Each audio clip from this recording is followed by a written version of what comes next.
Hello students, आज हम देखने वाले हैं कि इलेक्ट्रोमैग्नेटिक रेडिएशंस की जो अलग अलग प्रॉपर्टीज़ हैं वो कैसे कैलकुलेट करते हैं। सबसे पहली चीज़ तो इलेक्ट्रोमैग्नेटिक रेडिएशंस के लिए जो स्पीड होती है वो हमेशा कांस्टेंट होती है, जो कि किसके बराबर होती है 3 × 10⁸ मीटर पर सेकेंड के बराबर।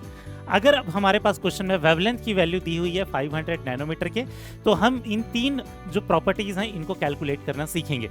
500 नैनोमीटर मतलब हम उसी को क्या लिख सकते हैं 500 × 10⁻⁹ मीटर या 5 × 10⁻⁷ मीटर। अब हमारे पास फ्रीक्वेंसी का जो फॉर्मूला होता है वो होता है c/λ। c की वैल्यू होती है 3 × 10⁸ डिवाइडेड बाई लैम्डा की वैल्यू है 5 × 10⁻⁷।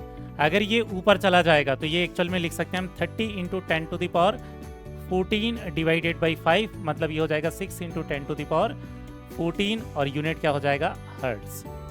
यहीं पर जो टाइम पीरियड का फॉर्मूला होता है वो ये है 1/फ्रीक्वेंसी। तो फ्रीक्वेंसी हम निकाल चुके हैं 6 × 10⁻14, तो इसी को जब ऊपर ले जाएंगे तो इसको क्या लिख सकते हैं 10 × 10⁻⁻15, जो कि 10⁻⁻14 के बराबर हो जाएगा। 6 से डिवाइड कर देंगे, एक्चुअल में हो जाएगा 1.66 × 10⁻⁻15 सेकेंड्स। ये हो गया टाइम पीरियड।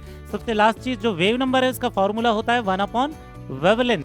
तो वेवलेंथ की वैल्यू हमें पता है 5 × 10⁻ क्या होता है -7।